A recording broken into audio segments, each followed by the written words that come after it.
Good evening, everybody. Thank you for your time. Today's video isn't going to be a daily allegory. It is going to be a concept that I came up with based off of something one of my friends on Facebook posted, and it got my brain thinking. So, the title of this concept is called Wind-Shear Pneumatic Telemetry Turbine. It is based on a pressure-differential energy and offline communication concept. Today, I'm going to be presenting a concept at the intersection of renewable energy, atmospheric physics, offline communication, and resilient infrastructure. And as usual, I will be reading my little notes here on my phone. I don't have a teleprompter yet. The concept is called the wind-shear pneumatic telemetry turbine. A buddy of mine said something on Facebook that sparked this idea in my head. He said, "I wonder why it always seems less windy at night. Wind is usually lighter at night because the sun's heat disappears, stopping the vertical mixture of the atmosphere. During the day, the sun warms the earth, causing air to rise. This allows faster, high-altitude winds to mix down to the surface. At night, the ground cools, locking the slower surface air in place, creating a dual pressure differential system, high, low. At its core, this is a system designed to do two things. First, it attempts to harvest usable energy from natural wind shear and pressure differential behavior in the lower atmosphere. Second, it uses the harvested energy to create pressure pulse data signals capable of communicating with offline peripherals, sensors, or infrastructure nodes without relying on traditional radio, cellular, Wi-Fi, or even visual signaling. This would make it completely independent of the need for electronic-based systems. Whereas Morse code still needs an electronic device to run, this is completely based off of elements and natural systems. So this runs independent of most known constructs for communication. This is not meant to replace the internet. It is not meant to compete with high bandwidth radio. Instead, this is specifically designed towards a different category of communication: low bandwidth resilient, local, offline, and infrastructure-based data exchange. The basic idea begins with a simple observation. During the day, sunlight heats the ground, warm air rises, turbulence increases, and stronger winds from above can mix down closer to the surface. At night, though, the ground cools. The lower air becomes more stable, and surface wind often becomes lighter, while air at higher levels may still be moving. This is where we get a windy effect. That creates a vertical difference: slower air near the ground, faster air above. This difference is what we call wind shear. Now, most people experience it casually as it feels less windy at night. But from an engineering perspective, that change can be viewed as a usable environmental gradient. Anytime nature gives us a gradient, heat difference, pressure difference, water height difference, voltage difference, concentration difference, there may be a way to harvest, measure, or encode information from it, i.e. alternative forms of communication, data exchange. This concept proposes using the wind shear environment as both a small-scale energy source and the foundation for a pressure-based communication system. The device would use an elevated intake or collector to interact with a stronger wind at a higher level and a lower reference part closer to the calmer surface layer. Now, between those two regions, the system creates a controlled airflow of pressure pathway. Inside that pathway, a small turbine diaphragm oscillating member or pressure pump converts the movement into what we could use as usable energy. That energy can be stored electrically in a supercapacitor or battery, or pneumatically in a small pressure reservoir. Once energy is stored, a control valve or actuator releases tiny pressure pulses in a sealed tube, duct, pipe, membrane channel, or other pressure conducting pathway. Those pulses, they're not going to be random. They're going to be patterned. This is where we're going to use a modulated pattern positioning inside the pressure pathway. They can represent binary data. A short pulse might represent 0. A longer pulse might represent 1. A long pause between might mean a packet separation of information. Now, a repeated pattern might mean wake up, address, command, response, or a checksum. In plain language, the system becomes a wind shear powered pneumatic modem. It harvests environmental movement, stores that energy, and then speaks in pressure pulses. This matters because we live in a world where more and more critical systems depend on electronic communication channels that, well, let's be serious, fail more often than they really should. Be congested, be jammed, be unavailable, are prone to hacking and or data interferences or spoofing attacks, or basically be intentionally disconnected.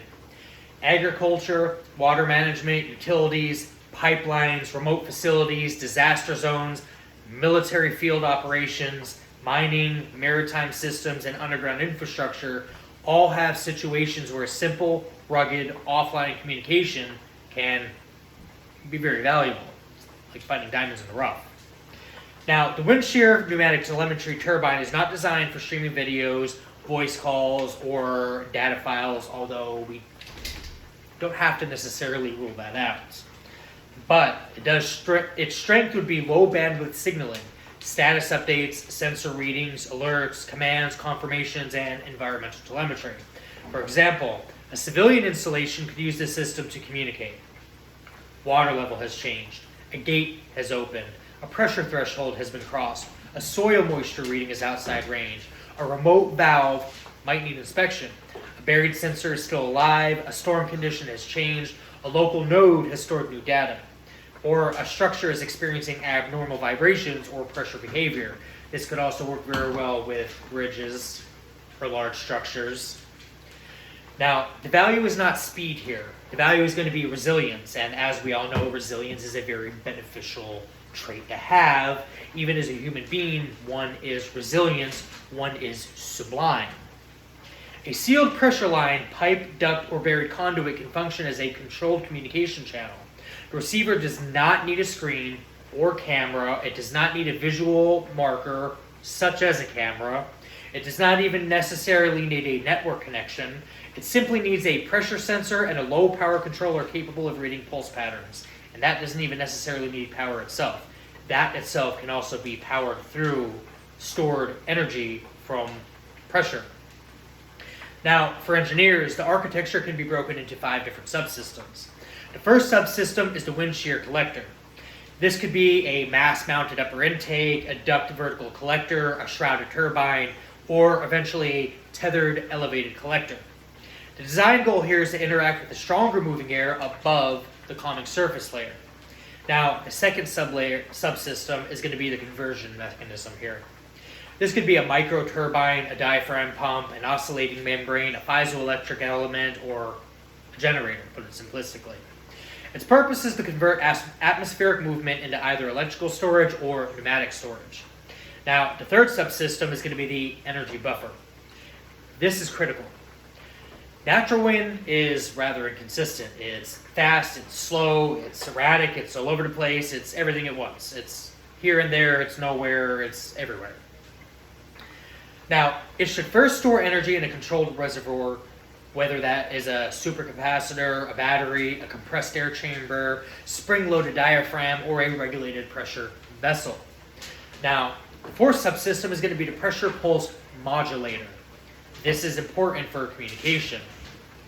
This is the part that creates a data signal. A micro valve, a solenoid valve, a piezo valve, a rotating port, or a mechanical timing valve releasing pressure in controlled patterns. And the fifth subsystem is going to be the offline peripheral network. These are the receiving nodes. Each node may contain a pressure port, differential pressure sensor, microcontroller, small memory components, optional indicator, and in more advanced versions, a return pulse mechanism for two-way communication. Now, from an investor's perspective, the opportunity is not only in the turbine. The opportunity is in the full platform, environmental energy harvesting plus offline pressure-based telemetry. This can be thought of as a new category of low-power infrastructure communication. First target markets would likely be places where power and connectivity are both difficult and hard to find. You can have one but not the other, or the other way around, or if you get both, it's rather inconsistent, or it's spotty in connections. Kind of like these new wireless modems that they got, like T-Mobile and AT&T, where they offer this fantastic discount rate and your internet works like 30% of the time. This would work constantly, without interruption. Now, civilian use cases here are going to include agriculture, especially remote irrigation systems, soil sensors, greenhouse pressure management, and water level monitoring. Farms often have large areas, distributed equipment, and practical needs for low-cost rugged communication. Another civilian use case is going to be water infrastructure here. Storm drains, retention basins, municipality water systems, flood channels, remote culverts, and irrigation canals. These systems already involve pressure, flow, water height, and pipes, making them naturally compatible with pressure-based sensing and signaling. Now, a third civilian use case is going to be energy infrastructure. Wind farms, solar farms, battery sites, substations, and remote utility corridors often need simple backup telemetry. They do fail, and when they do, they need a backup. A pressure pulse system can serve as a secondary or tertiary communication layer when electronic networks are unavailable.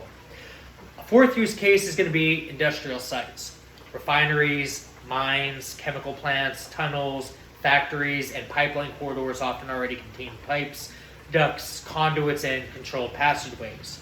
So a pressure-based signal can travel through the infrastructure that already exists or be added without requiring a line of sight.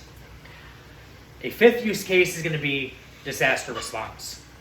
After floods, storms, fires, grid failures, in the event of a total grid blackout, this would be rather beneficial. Conventional communication may be degraded in these situations. A rugged offline sensor network that reports basic states such as water rise, door breach, structure pressure, or equipment status could be valuable for emergency management.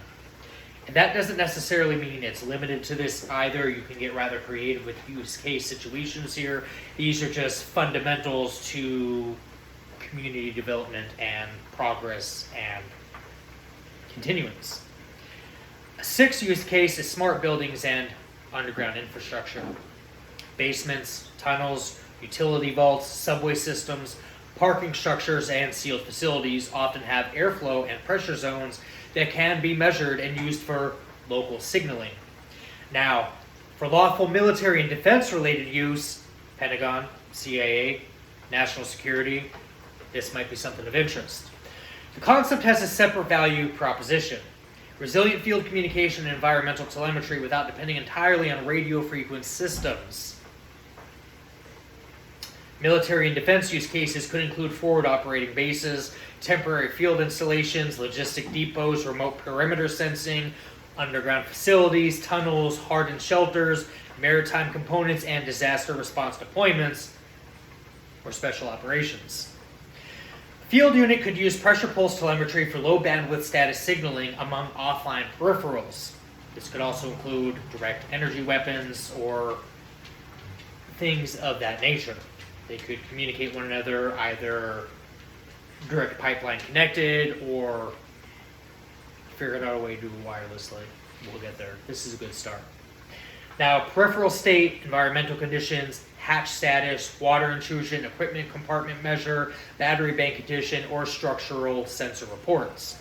This is not a replacement for tactical radio. It is a backup layer. It is a quiet, local infrastructure for simple machine-to-machine signaling. Might be a solid idea. For military engineering teams, the most useful version may be a rugged kit. A collapsible wind-shear collector, a pressure reservoir, a protected control module, and a spool of pressure tubing that connects to sensor nodes. The system could be deployed in remote areas where there is wind but unreliable power. Deserts, forests, out and about in the mountains. It could collect energy slowly and transmit short status packets periodically. Another defense adjacent use is base hardening. Pressure pulse networks can monitor sealed doors, storage containers, shelters, fuel systems, environmental chambers, temporary bridges, or remote equipment cases. It would be especially useful where communications should remain local, offline, and independent from normal network traffic. It would be better than encrypted radio frequencies and networks. The key advantage is not invisibility. The key advantage is its independence. independent from cellular towers, independent from Wi-Fi, independent from satellite bandwidth, independent from visual, not line of sight, independent from continuous battery replacement, independent from high-power electronics, radios, walkies. For companies interested in buying a licensing concept, this invention would have several possible commercialization paths. The first path is an intellectual property package. Patent research, provisional patent filing, prototype documentation, engineering drawings, and licensing to a wind energy defense infrastructure or industrial telemetry company. The second path is a prototype development partnership. An engineering firm or university lab could validate the core physics, build a bench prototype, test pressure pulse communications, and then move to outdoor trials. The third path is a component business.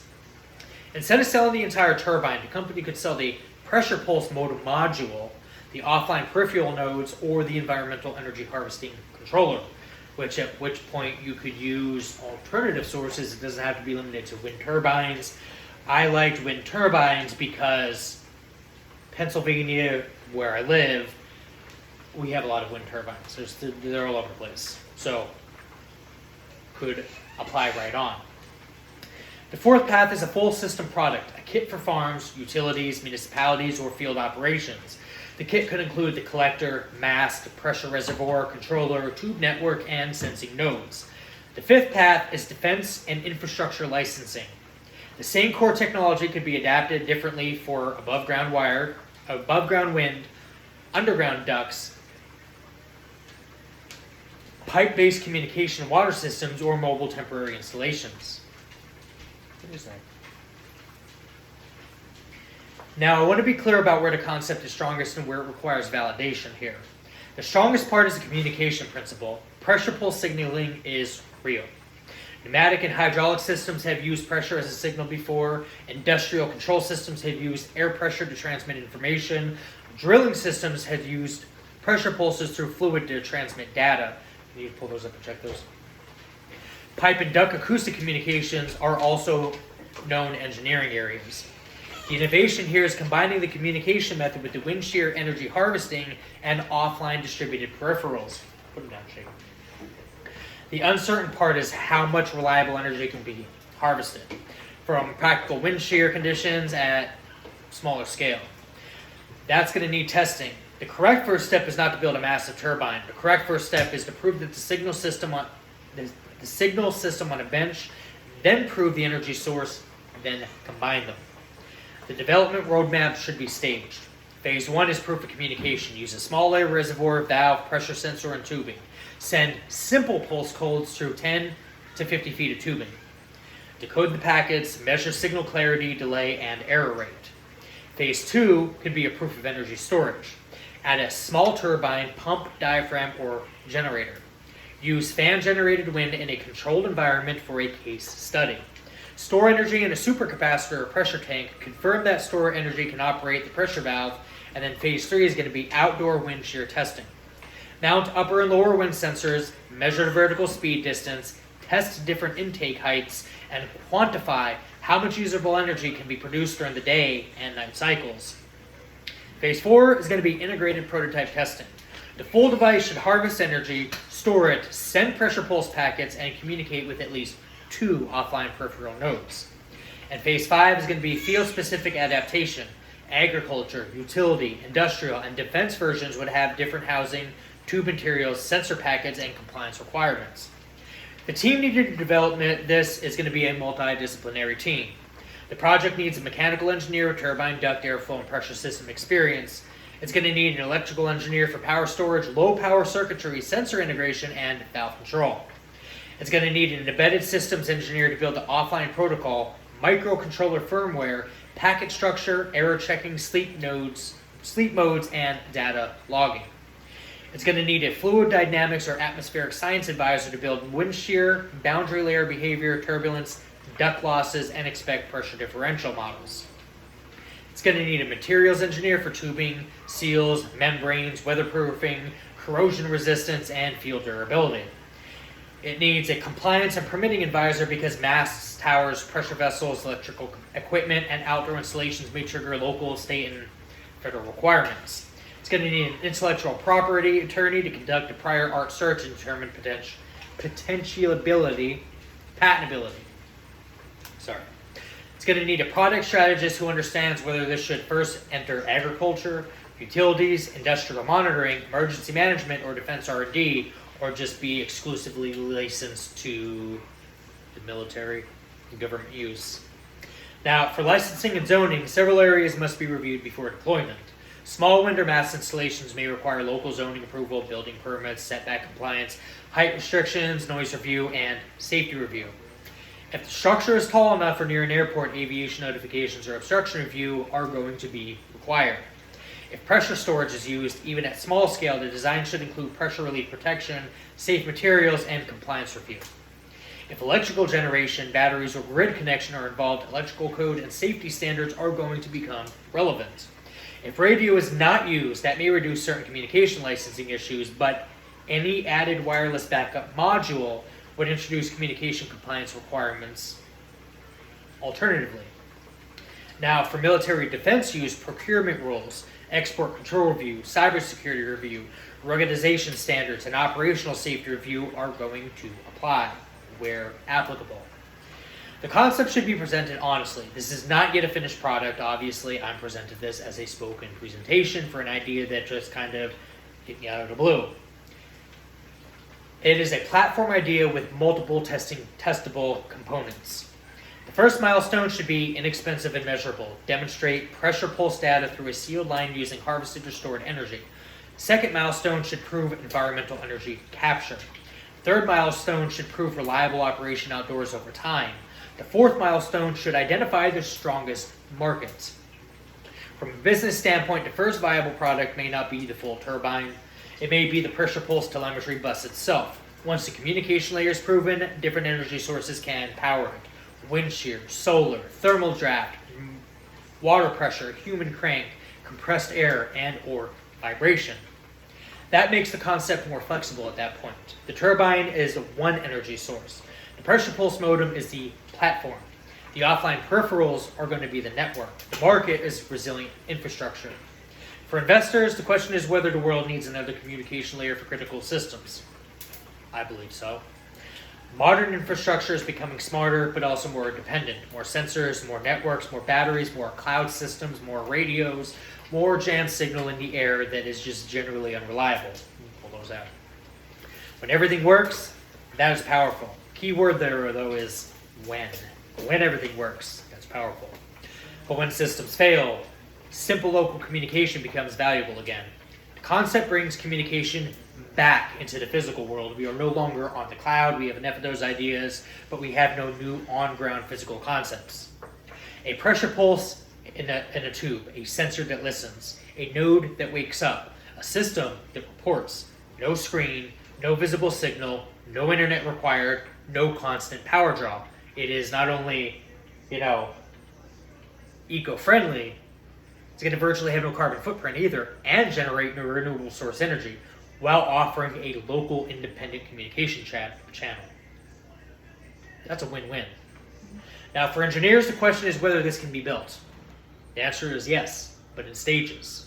Obviously, I don't have a team. I would need a team to pull this off and some funding. Just throwing some ideas out there, talking to the world. The pressure communication can be built first. The energy harvesting can be tested separately. The integration can be measured, and every component is going to have an engineering base. Every component here has a known engineering basis. The innovation is the combination, optimization, and application. For companies, the question is, where does this belong? It can belong in renewable microenergy, industrial monitoring, agricultural technology, emergency infrastructure, defense resilience, smart utilities, or remote sensing. For concept buyers, the question is whether this has enough novelty and application potential to justify deeper review. The answer is that it does, especially if framed as a pressure-differential energy and pneumatic telemetry platform rather than only as a wind turbine. I use that as a starting point because in Pennsylvania we have a lot of those already available that are zoned, permitted, licensed, and actively running and functioning right now as we speak. In closing, the wind-shear pneumatic telemetry turbine is a concept built from a simple observation. The atmosphere moves differently by height, temperature, and time of day. We could be harvesting that and utilizing that, so we're quite literally using every piece of the bird, so to speak. Instead of treating that as background weather, the system treats it as a source of energy and information. It proposes a new kind of local communication, powered by environmental pressure differences, transmitted through physical pulse patterns and received by offline peripherals designed for resilience. The immediate ask is not full-scale manufacturing, obviously. The immediate ask is concept evaluation, prototype development, and intellectual property review. The first deliverable should be a bench prototype that proves coded pressure pulses can reliably transmit data through a sealed line. And with the way we can communicate and transfer data, I think so. Relatively easily with the right team of people. The second deliverable should be an outdoor test rig that measures usable wind shear energy. The third deliverable should be an integrated field demonstrator communicating with multiple offline peripherals. Think about the true potential of an offline independent local system, free of all of those usual attachments the alternative has, and then really run down a rabbit hole with the potential of that use case. Now, if those milestones are achieved, this concept could become a practical platform for low-power, offline, pressure-based telemetry across civilian, industrial, emergency, and defense environments and military use case purposes. So, that's all I have for this. Thank you for your time and consideration. Let me know what you think, guys.